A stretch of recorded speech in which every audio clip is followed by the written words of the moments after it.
бидний дархлааны 70 гаруй хувь нь таны гидснүүд дотор байдаг гэдгийг та мэдэх үү?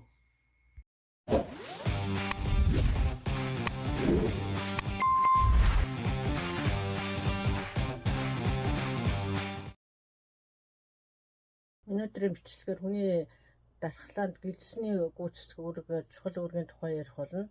Мөн нас ахихад энэ үйл ажиллагаа нь хэрхэн өөрчлөгдөж муудаг тухай ярих болно. Та бидний дархлааны 70 гаруй хувь нь таны гидснүүд дотор байдаг гэдгийг та мэдэх үү? Бидний хоол боловсруулах замд амьдрах тэр бүм бичил бүтнүүдийг гидсний микробиом гэдэг. Энэ нь дархлаанд чухал үүрэгтэй. Нэгдүгээр тэд дархлааны эсүүдийг зэвсгэлдэг.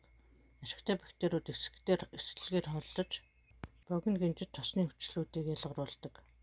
Эсүүд нь бидний макрофаг, SBS зэрэг дархлааны гол цэргүүдийг энергиэр цэжээж эвтэгчүүлдэг үндсэн түлшин юм.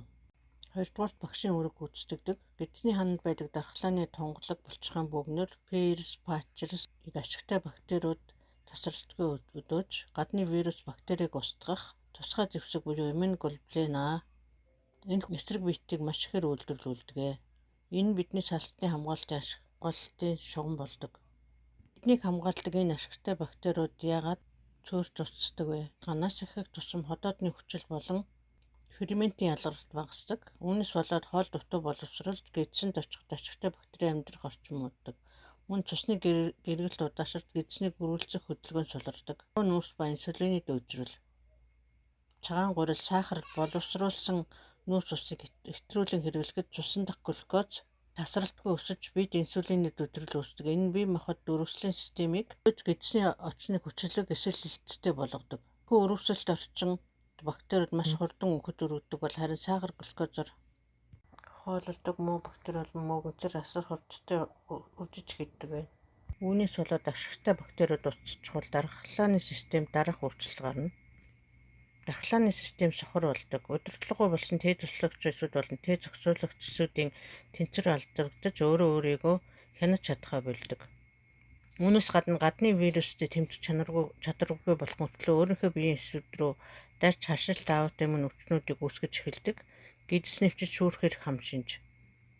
Ашигтай бактеригүй болсон салстын ханыг муу бактериуд идэж солдог. Салстын хан цоосноор бактерийн хорд байцууд цусан шууд нэвчин орж дархлааны эсүүдийг тасралтгүй зочрооно. Үүний үр дүнд бие махбод архаг далд өрөвсөлд орж хөгшрөлт асар хурдтай явагддаг байна.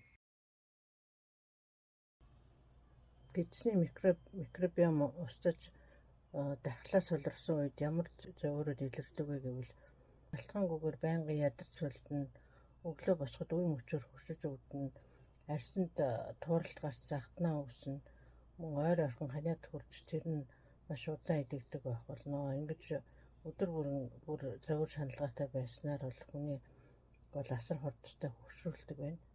Тэгвэл энэ бүх зовир яг гидсний микробиомоос гижиж шүрхэгснээс боллоо гэдгийг яаж мэдэх вэ? Үүнд хоол боловсруулах замын байнгын зовир цуг явна. Таны арьс загтнах, тууралт гарах, үе мөч өвдөхдөө зэрэгцээд гидс дүүрэх, цанхаах, өтгөн хатах эсвэл ойр ойрхон суулгах зэрэг зовирууд заавал давхар илэрдэг. Тодорхой нэг хоол хүнсний зүйлтэй холбоотойгоор зовир ихсдэг.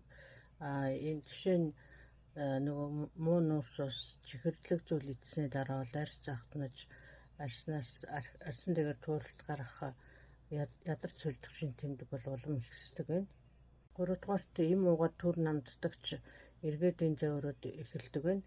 Тэгэхээр энэ гидсний микробиом үйл ажиллагаа алдагдaltaй цөөршөнтэй холбоотой учраас энэ шалтгааныг арилгахгүй бол юм уусан ч зовир нь бол бүрэн гүйцэж арилддаг. Гидсний микробиом гэдэг бол зөвхөн хоол боловсруулах хэрэгтэй биш, таны залуунаас дархлааны цөм юм.